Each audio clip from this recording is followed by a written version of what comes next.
भाई बहुत भारी कन्फ्यूजन है एग्जाम्शंस को लेके, राइट? कि किस पेपर का क्या एग्जाम्शन मिलेगा इंटर में। एंड 2-3 दिन से मैं काफ़ी क्वेश्चंस आंसर कर रहा हूँ इन इनसे रिलेटेड।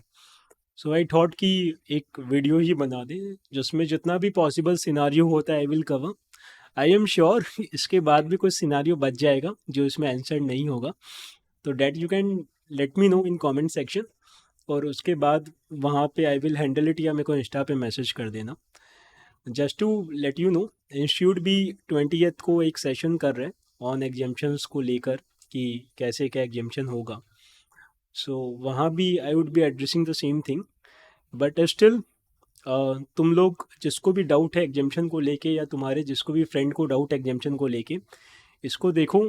तुम्हारा सिनेरियो मोस्ट लाइकली इसमें कवर्ड होगा, नहीं होगा तो मेरे को अलग से मैसेज कर देना है, कमेंट सेक्शन में रिप्लाई कर देना। ओके, तो देखो सबसे पहला सिनारियो कि ग्रुप 1 पास हो गया, बहुत बधाई। मतलब ये तो मैंने लास्ट बार ही बोला था कि कोई भी एक ग्रुप दे रहा है तो ग्रुप 1 ही दो, राइट? याद भी होगा जिससे भी मेरी बात हुई थी। मैंने बोला था अगर तुम्हारा कोई बायसनेस नहीं है ग्रुप 2 को लेके, you are indifferent, then go for group 1, क्योंकि अपने को 2 पेपर ही देना होगा। तो अगर जिसका ग्रुप 1 पास हो गया उसको 2 पेपर ही देने हैं। कौन से 2 पेपर देने हैं? एक तो उसको देना है तुम्हारा ऑडिट का पेपर, और एक उसको देना है FMSM का पेपर। और इन दोनों पेपर में मिला के उसको मिनिमम 40 एंड टोटल 100 लाने, ठीक है? अब तुम बोलोगे यार यहाँ पे अगर अकाउंट्स के पेपर में ज़्यादा नंबर आ जाता है या कुछ भी हो जाता है, उससे कोई मतलब नहीं है। इसको यूनिट 2D के नाम से अपने जानेंगे। जिसका ग्रुप 1 हो गया उसको यूनिट 2D देना है। ऐसे अलग अलग यूनिट्स हैं अभी इंटर में, तो उसमें ये 2 पेपर है, अपने को 100 नंबर लेकर आने हैं। स्ट्रेट है, क्लीन है। किसी का ग्रुप 2 अगर पास हो गया तो उसको यूनिट 3 देना है, ठीक है? अब यूनिट 3 में उसको क्या क्या पेपर देने हैं? तो ग्रुप 2 पास है तो उसको पेपर क्या क्या देना है? एक तो उसको लॉ का पेपर देना है, फिर उसको टैक्स का पेपर देना है, और उसको कॉस्ट का पेपर देना है। और ये तीनों पेपर मिला के मिनिमम 40 और मैक्सिमम 150, क्या मैं बोल रहा हूँ, नॉट मैक्सिमम, टोटल में अपने को मिनिमम 150 लेकर आना है, ठीक है? कॉस्ट का पेपर देना है, राइट? ऐसा नहीं कि कॉस्ट का पेपर ग्रुप 2 में मेरा ग्रुप 2 हो गया, वैसा नहीं है। अगर तुम्हारा ग्रुप 2 हुआ है मतलब तुमने कॉस्ट की पढ़ाई तो नहीं की है ना। ग्रुप 1 में कॉस्ट होता था, राइट?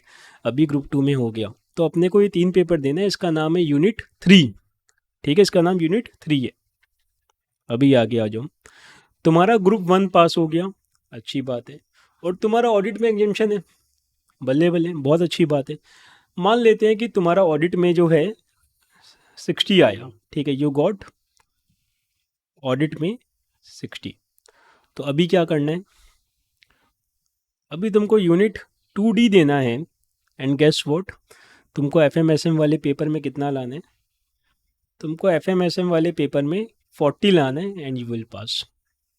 अच्छा, मान लो तुम्हारा ऑडिट में 70 आया होता, मान लो अगर ऑडिट में 70 आया होता तो भी FMSM में अपने को 40 लाना है। 40 से कम लाने का ऑप्शन नहीं है, राइट? 40 लाना है। बेसिकली द थिंग इज कि दोनों पेपर मिला के अपने को 100 नंबर लेकर आना है। क्लियर है ये? ग्रुप 1 पास, इको FM में अपना एग्जाम्शन है, बहुत अच्छी बात है। अगेन क्योंकि ग्रुप 1 पास है तो तुमको क्या देना है? Unit 2D। अब तुम्हारा इको FM में अगर आया है 60, तो तुमको सिर्फ एक पेपर देना है। कौन सा एक पेपर देना है? ऑडिट का। और उसमें कितना लाना है तुमको? 40 लेकर आना है। अगर तुम्हारा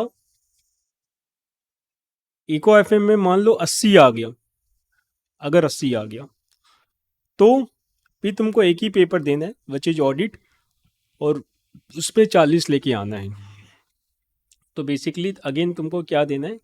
यूनिट 2D देना है। क्लियर है? अब अगर मानो तुम्हारा ग्रुप 1 पास है और तुम्हारा EASSM एग्जाम्शन है, राइट? EASSM एग्जाम्शन से थोड़ा अलग प्राउड फीलिंग होता है ना। तो अगर तुम्हारा ये सिनारियो है और तुम्हारा EASSM में 60 आया है, तो तुमको क्या करना है? तुमको वापस से ऑडिट का पेपर देना है और उसमें 40 लेकर आने हैं। अगर तुम्हारा EISSM में 70 आया है तो भी तुमको बस ऑडिट का पेपर ही देना है और उसमें 40 नंबर लेकर आना है। Clear enough. और तुम क्या दोगे, यूनिट 2D अपने को देना है। अब देखो, ग्रुप 2 अगर अपना पास हो गया और अपना लॉ में एग्जेम्पशन है, तो ग्रुप 2 अगर अपना पास है तो अपने को क्या देना है, यूनिट 3 देना है। और अपना लॉ में एग्जेम्पशन है, मान लो अपने लॉ में 60 नंबर आया, तो अपने को क्या क्या पेपर देना है, अपने को टैक्स का पेपर देना है और कॉस्ट का पेपर देना है। इसमें कितना लाना है, मिनिमम 40 एंड टोटल में अपने को 90 लाना है। 90 कहाँ से आया, क्योंकि लॉ में 60 आ गया था ना, तो 60 + 90 150 हो जाएगा। 150 चाहिए होता है 3 पेपर मिला के। अच्छा, यहाँ मान लो कि अगर अपना लॉ में 70 नंबर आया होता तो क्या होता, तो टैक्स में 40 लाना होता, कॉस्ट में 40 लाना होता एंड टोटल में भी अपने को मिनिमम 80 लाना होता। ये सीन रहता अपना। ग्रुप 2 पास हो गया, अपना टैक्स में एग्जेम्पशन है। वापस मान लो तुम्हारा टैक्स में 60 नंबर आया है, तो तुमको कौन कौन से पेपर देने हैं, लॉ का पेपर देना है, कॉस्ट का पेपर देना है, मिनिमम 40 और दोनों मिला के अपने को 90 लेकर आना है। क्यों, जिससे 90 और 60 मिला के 150 नंबर हो जाए। ओके, अभी ग्रुप 2 अपना पास हो गया और अपना कॉस्ट में एग्जेम्पशन आया। वापस सेम चीज़, अगर तुम्हारा कॉस्ट में एग्जेम्पशन आया, कॉस्ट में मान लो 60 आया, तो तुमको टैक्स का पेपर देना है, उसमें कम से कम 40 लाना है, लॉ का पेपर देना है, उसमें कम से कम 40 लाना है एंड दोनों मिला के तुमको 90 मार्क्स लेकर आना है। अब ये एक थोड़ा सा इंटरेस्टिंग सिनारियो है, समझना। तुम्हारा May 23 में अगर अकाउंट्स में एग्जेम्पशन आया, कब, May 23 में, नवंबर 23 में तुम्हारा एग्जेम्पशन कैरी फॉरवर्ड था और उसके साथ क्या हुआ कि तुम्हारा कॉस्ट में एग्जेम्पशन आ गया अब की बार। तो क्या, तो अब तुम्हारा क्वेश्चन ये है कि अब मेरे को कौन सा पेपर देना है, राइट। तो क्योंकि तुमने अकाउंट्स का एग्जेम्पशन क्लेम किया था, तो तुम अभी कोई और एग्जेम्पशन क्लेम नहीं कर सकते। तो तुमको क्या देना होगा, तुमको ग्रुप 1 में, अकाउंट्स में तुम्हारा एग्जेम्पशन है, अच्छी बात है, राइट। और तुमको क्या पेपर देना होगा ग्रुप 1 में, लॉ का पेपर देना होगा, टैक्स का पेपर देना होगा, राइट। तो इसमें प्लस अकाउंट्स का जो मार्क्स है वो मिला के तुम्हारा 150 होना चाहिए ग्रुप 1 के पॉइंट ऑफ व्यू से।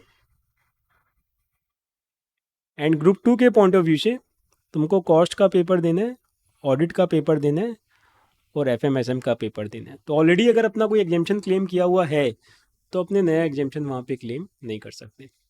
तो आई होप एग्जेम्पशन का सारा सिनारियो यहाँ पे कवर्ड हो गया होगा बाई एंड लार्ज। इसके अलावा कोई भी अगर स्पेशल केस है, do let me know. And जो भी इंटर में हैं एंड स्ट्रगल कर रहे हैं एग्जेम्पशन को लेके या कोई भी चीज़ को लेके, सो ज़रूर से मेरे को कमेंट करके बताओ। I will see to it and will answer your question. Thank you.